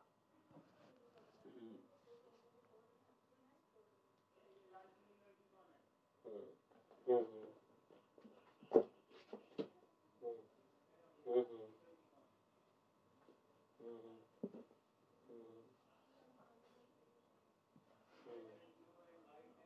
हम्म,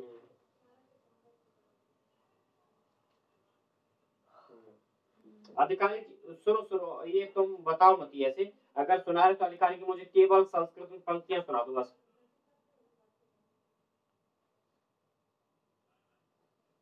हाँ ठीक है, अरे नहीं नहीं, दोबारा से सुनाओ, अधिकारी तू।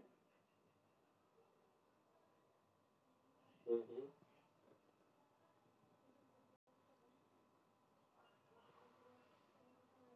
आपातता।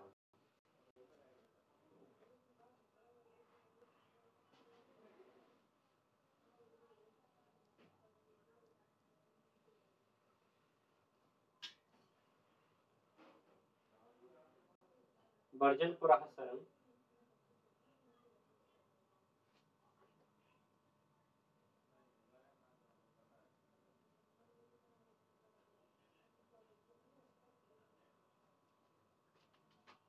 ठीक है कोई नहीं, ठीक, चलो कोई नहीं।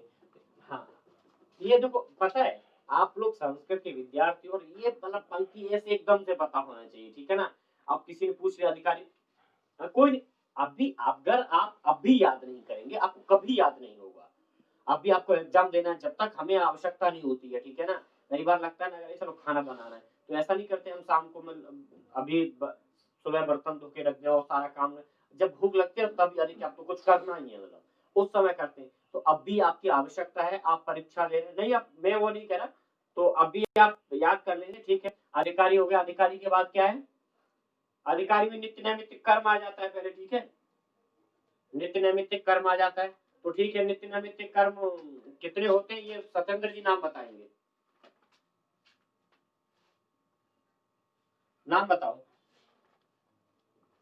हाँ हाँ हाँ हाँ हाँ हाँ हाँ। अच्छा ठीक है, बहुत अच्छे हैं, मतलब ठीक। और याद किया इसमें कुछ, जैसे मैंने लाइन भेजी थी इसके काम में कर्म सर्वगादि इष्ट साधनानि ज्योतिष्टोमादीनि निषिद्धानि नरकादि अनिष्ट साधनानि ब्राह्मण हननादीनि अकर्ण प्रत्यवाय साधनानि संध्या वंदन आदीनि नित्य कर्म की परिभाषा है। पाप छह साधनानि चंद्रायण आदीनि, इस प्रकार से। ये अभी देख, अभी आप इतना धीमे धीमे से पढ़ रहे हैं, मान लीजिए वेदांत सार को अब हम एक दो दिन वेदांत सार पढ़ना बंद कर देंगे, हम फिर सांख्य कार्य का तर्क भाषा पढ़ेंगे। ऑलरेडी तर्क भाषा और सांख्य कार्य का दोनों ग्रंथ मतलब इस हार्ड ही है, ठीक है ना, कोई भी। और उसको पढ़ेंगे उसके बाद और कुछ पढ़ेंगे, तो इसका तो नंबर नहीं आएगा। अभी मान लीजिए आप साथ में नहीं इसे याद कर रहे तो फिर कब करेंगे, ठीक है ना। तो करते चलिए, पढ़िए, कोई नहीं। हाँ, उसके बाद साधन चतुष्टय आता है, साधन चतुष्टय के चारों की परिभाषा से बताएंगे दीपक तिवारी। आप माइक म्यूट कर लीजिए, मतलब दोनों लोग।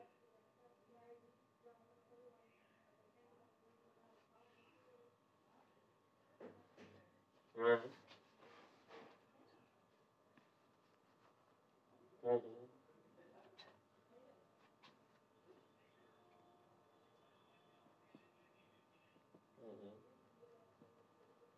हाँ, ठीक। अब देखिए पुष्पेंद्र, हाँ, आपने अधिकारी की परिभाषा मैंने पढ़ाई की उस दिन, आप क्लास में थे नहीं, ठीक है ना। तो अधिकार, हाँ, अधिकारी देखिए, पहले तो हम यहाँ पर वेदांत में चार जो अनुबंध चतुष्टय है वो अधिकारी है क्या। हम जब किसी ग्रंथ को पढ़ते हैं, ठीक है, जब हम किसी कार्य को करते हैं, तो हम उस कार्य को करने के लिए प्रत्येक व्यक्ति को नहीं कहते। मान लीजिए अभी मुझे कहीं जाना है, तो मैं कहूं कि पुष्पेंद्र गाड़ी निकालो, ले चलो, और आपको बड़ा गाड़ी जो है चलाना नहीं आती है, तो आप उसके अधिकारी नहीं।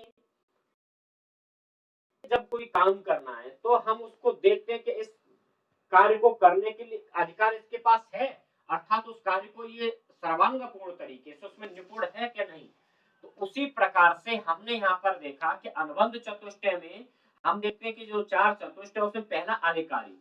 अब हम वेदांत ग्रंथ हमारे पास है, तो हमने देखा कि वेदांत को पढ़ने का अधिकारी कौन है, मतलब वेदांत को कौन पढ़ सकता है, ठीक है।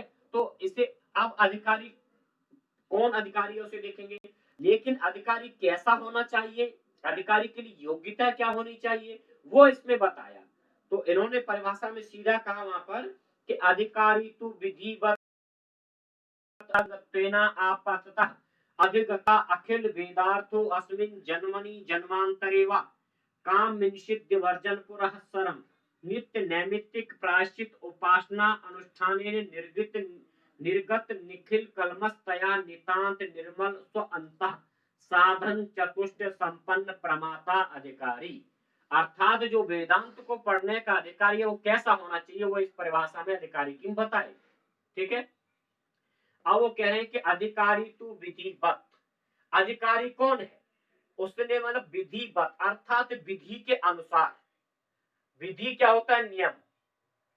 ठीक है ना, विधि क्या होता है? नियम।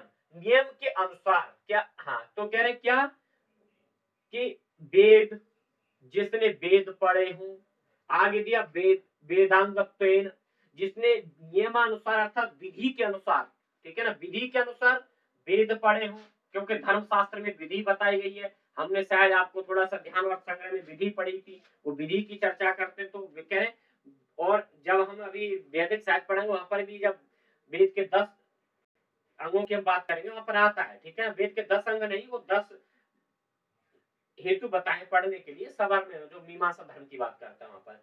तो कह रहे वेद जिसने विधि के अनुसार अर्थात नियम के अनुसार वेद पढ़े हो। आगे कह रहे वेदांगत्वेन अर्थात वेदांग भी पढ़े हो, जिसने वेद पढ़े हो फिर वेदांग पढ़े हो, ठीक है ना। आगे कहते अखिल वेदार्थ अस्मिन, और क्या, अखिल वेदार्थ अस्मिन, और वेदार्थ मतलब और उससे जो संबंधित हो वो साहित्य भी पढ़ा हो। आगे उन्होंने कहा अस्मिन जन्मनि जन्मांतरेवा, अस्मिन इस जन्म में, और जन्मनि और जन्मांतरेवा उसने, ठीक है ना, इस जन्म में और उस, मान लीजिए मेरे इस जन्म में और जो मेरा इससे पहले जन्म था उसमें, इस जन्म में हम लोग पढ़ रहे हैं, इस जन्म में और इससे पहले वाले जन्म में, ठीक है। क्या कह रहे हैं कि काम निषिद्ध वर्जन को रहा, मतलब जो निषिद्ध कार्य है, ठीक है, जो वर्जनीय कार्य है, शास्त्र जिनको निषेध मानता है, ऐसे कार्य ना किए हों। अर्थात इस जन्म में हम, जब तक अभी हमारी इतनी लाइफ हो गई उतने में, और इससे पहले वाले जन्म में हमने कैसे कार्य नहीं किए हों जिनको वेद निषिद्ध मानता है, ठीक है, जिसको शास्त्र निषिद्ध मानते हैं, ऐसे कार्य जिसने ना किए हों। आगे कह रहे हैं काम निषिद्ध वर्जन को रहा, ठीक है, ऐसे कार्य ना किए हों। और आगे कहा है नित्य नैमित्तिक प्रायश्चित उपासना अनुष्ठान, ऐसे कोई कार्य नहीं किए हो जो निषिद्ध कार्य है वो नहीं किए हो। और कैसे कार्य किए हो? नित्य नैमित्तिक कार्य, ठीक है, जितने भी नित्य नैमित्तिक कार्य है, नित्य नैमित्तिक कार्य 6 होते हैं, ठीक है, वो कार्य भी ना, वो कार्य उसने किए हो, ठीक है, जो नित्य नैमित्तिक कार्य है वो किए हो। और प्रायश्चित उपासना अनुष्ठान, और प्रायश्चित इत्यादि भी किया हो, अगर उससे कोई गलती हुई है, कुछ उसने पाप किया जाने अनजाने में हो जाता है, उसके लिए प्रायश्चित किया हो, और उपासना अनुष्ठान उपासना भी की हो, ऐसा व्यक्ति क्या निर्गित निखिल कलमस्तया, और जिसका कलमस होता है मतलब कोई द्वेष भाव ना हो, ठीक है, कलमस मतलब कोई द्वेष भाव इस प्रकार का ना हो जो उसके मस्तिष्क में। तो कलमस का अर्थ यहाँ पर दिया कोई द्वेष भाव इस प्रकार का ना हो, निखिल कलमस्त है, उसका नितांत जो है एकदम साफ होना चाहिए। और आगे की लाइन में उन्होंने सीधा कह दिया नितांत कलमस्त नितांत निर्मल स्व अंतः, मतलब उसका जो अंतःकरण है वो कैसा होनी, स्व अंत निर्मल। और आगे का साधन चतुष्ट संपन्न प्रमाता अधिकारी, और उसका तो अंतःकरण भी साधन चतुष्ट से संपन्न होना चाहिए। ऐसा व्यक्ति प्रमाता अधिकारी, ऐसा प्रमाता वेदांत को पढ़ने का अधिकारी है। ठीक, अब इसमें नित्य नैमित्तिक कर्म 6 हो जाते हैं, साधन चतुष्ट 4 हो जाते हैं। साधन चतुष्ट नित्य अनित्य वस्तु विवेक, ठीक है ना, एक नित्य अनित्य वस्तु विवेक में उसको नित्य और अनित्य वस्तु में अंतर पता होना चाहिए, नित्य क्या है अनित्य क्या है, ठीक है ना, तो इस बात की उसे जानकारी होनी चाहिए। दूसरा है मतलब यहाँ उत्तरार्थ भोग विराग, ठीक है ना, तो यहाँ उत्तरार्थ फल भोग विराग से उसे उसकी लालसा नहीं होनी चाहिए। मैंने ये सब समझाया है अच्छे से। फिर सटक समदम आदि सटक संपत्ति, ठीक है ना, जो सटक संपत्ति है उनसे भी उसको मतलब उसका ज्ञान होना चाहिए, उनके को रोकने की प्रक्रिया पता होना चाहिए, उनसे संपन्न व्यक्ति होना चाहिए। मैंने 6 सटक संपत्ति शायद आप लोगों को अच्छे से समझाई थी। आप मुझसे, हाँ, जैसे सम है तो सत्येंद्र जी आप बताइए, सम जो वृत्ति है हमारी, सम दम उपरति तितिक्षा श्रद्धा समाध, ठीक है, समाधान श्रद्धा, ये 6 है। तो सम जो वृत्ति है वो क्या कार्य करती है? हाँ, कहां से मन, हाँ, और दम क्या कर, चलो मन को रोकती है, और दम क्या करती है? हाँ, हाँ ठीक है, जो सम है वो केवल मन को रोकती है। मन जो है अपने जो उसका विषय है उसकी ओर, मतलब भोग पदार्थों की ओर, वह संसार की ओर ना जाए। और दम जो इंद्रिय है वो ज्ञान इंद्रियों को रोकती है, ठीक है ना। दम जो है ज्ञान इंद्रियों को रोकती है, ठीक है ना। और ज्ञान इंद्रियां 5 होती है। सभी ज्ञान इंद्रियां अपने अपने, देखिए हमारी ज्ञान इंद्रियां क्या है, अपने अपने विषयों की ओर लालायित होती है। मैंने आपको बता दिया था उस दिन अच्छे से। तो ज्ञान इंद्रियां जैसे चक्षु है, सुंदर वस्तु को देखना चाहेगी, ठीक है ना। रसना है, स्वादिष्ट चीज को खाना चाहेगी। त्वचा है, ठीक है ना, अच्छी एकदम हवा लग रही हो। तो इस प्रकार से ज्ञान इंद्रियां सभी क्या करती हैं, अपने अपने विषयों की ओर आकर्षित होती हैं। उनके जो रोकने का कार्य वो करती है हमारी दम इंद्रिय, ठीक है। और मैंने शायद फोटो भी भेजा है, उसका फोटो कॉपी भी भेजी आपको। तो दमो इंद्रिय, दमो वाह इंद्रियाणाम, ये ऐसे करके परिभाषा है। और आपने शायद देखा हो तो, क्योंकि आप लोग व्यस्त रहते हैं तो बेचारे याद याद तो करते नहीं है। हम्म, हम्म, हम्म। विषय को निवर्तनम, ठीक है। हाँ, तो ऐसे ही उपरक्ति है। जिस उपरक्ति भी यही कार्य करती है, जो पहले जो 2 इंद्रियां उन्होंने जो कार्य कर दिया उनको वापस अब, हाँ, अपने अपने विषय में, हाँ, विषय में वापस ना जाने दे, वह काम मतलब इसका रहता है, ठीक है। उसके बाद तितिक्षा है। तितिक्षा शीतोष्ण आदि द्वंद्व सहिष्णुता। चलिए, तो इस प्रकार से ये साधन चतुष्टय इत्यादि संपन्न व्यक्ति होना चाहिए, उसको हम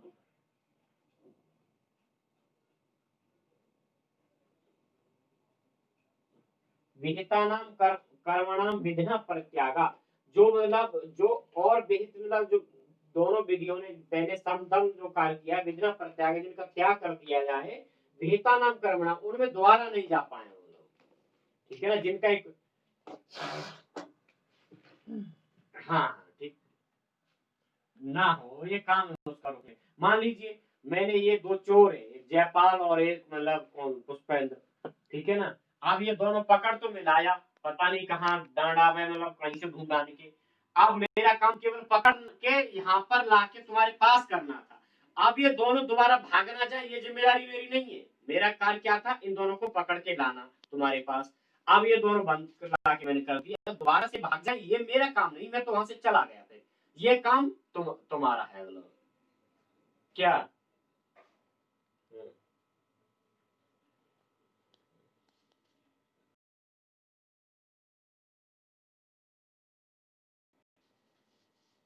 नहीं नहीं, मैं वेदांत सार मतलब डायरेक्ट में वेदांत सार मूल रूप से पढ़ाता हूँ। मूल रूप किताब में यही लिखा हुआ है जो यहाँ रख के बैठता हूँ मैं, ठीक है ना। हाँ, वो व्याख्या क्या हुआ, अलग अलग व्याख्या, हाँ, व्याख्या किसी की। हाँ हाँ, तो कोई नहीं, वो मैं देखो 2-3 बुक खोल के बैठता हूँ, पर कोई नहीं। चलिए ठीक है। हाँ बिल्कुल देंगे वो। चलिए ठीक है, कोई बात नहीं। हाँ, तो धर्मवीर जी उतना मतलब अब वेदांत के लेवल का आदमी, जो सदानंद के लेवल के धर्मवीर जी तो नहीं है, मतलब ठीक है ना। मैं मानता हूँ वो विद्वान व्यक्ति, लेकिन सदानंद के लेवल के नहीं है, शंकराचार्य के लेवल के नहीं है, ठीक है ना, नृसिंह सरस्वती के लेवल के नहीं है, ठीक है।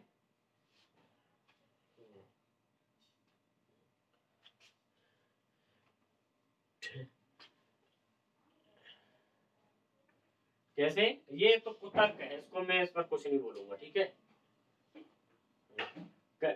हाँ नहीं, वो किस क्लास में कहीं वो लोग के वो क्या पढ़ा रहे थे दीपक, तर्क संग्रह, यत्र नहीं नहीं, सुनो सुनो सुनो सुनो, वो इसलिए एक आदमी, ये बात जो तुम इतनी छोटी बात कह रहे हो ना, वो जो ज्ञानवान व्यक्ति वो सोचेगा ही नहीं, मतलब ये बात आ ही नहीं सकती वहां पर, मतलब जो तुम शब्द।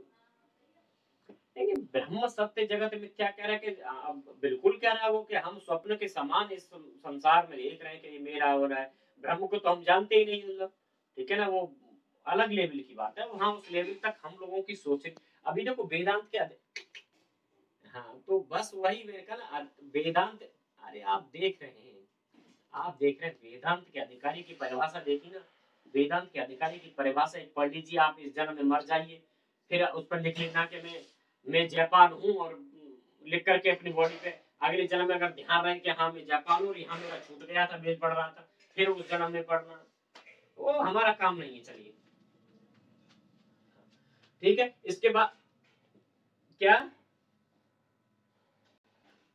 बिल्कुल मिथ्या नहीं हो, ठीक है ना। ब्रह्म मिथ्या पुष्पेंद्र सत्यम, सुनो, ब्रह्म मिथ्या पुष्पेंद्र सत्यम, सर्वे सत्यम, ठीक है ना। एग्जाम सत्यम, ठीक है ना। रुपयकाणी सत्यम। वो अलग लेवल, उस लेवल तक सोचने की हमारी मतलब क्या शब्द बोलो, छोड़िए, सोच नहीं सकते, मतलब सोच भी नहीं सकते। हमारी हमारी तो सोचने की भी क्षमता नहीं होता। चलिए ठीक है। इसके बाद अधिकारी विषय। आप देखो पुष्पेंद्र, जब हम किसी ग्रंथ को पढ़ते हैं तो देखते हैं इसमें क्या विषय है, क्या इस विषय को मैं पढ़ सकता हूँ, ठीक है ना।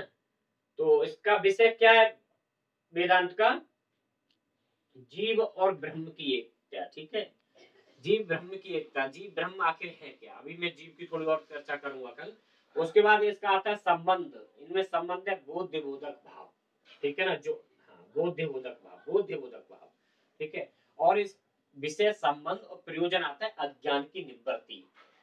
तो हमें वेदांत को इसलिए पढ़ना है कि इसका अधिकारी कौन है, इसमें विषय दिया जीव और ब्रह्म के बारे में, संबंध इसका है बोध्य बोधक भाव। उसे पढ़ने से लाभ क्या होगा, इसका प्रयोजन क्या है। जैसे आप बिना प्रयोजन के तो अभी नहीं पढ़ रहे हैं यहाँ पर, ठीक है ना। आप कुछ ना कुछ प्रयोजन होता है, और प्रयोजन वेदांत के पढ़ने का है अज्ञान की निवृत्ति,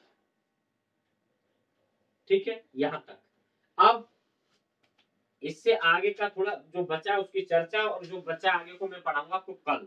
अभी हमारे पास है 20 मिनट, और 20 मिनट में मैं एक साहित्य की बुक की करूंगा चर्चा आपसे।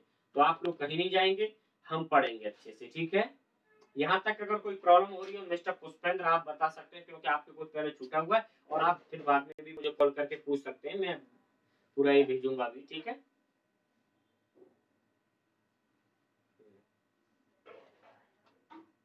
हैं जी, अच्छा। संबंध, संबंध इसका देखिए, जो बोध्य बोधक भाव होता है ना, वो संबंध है।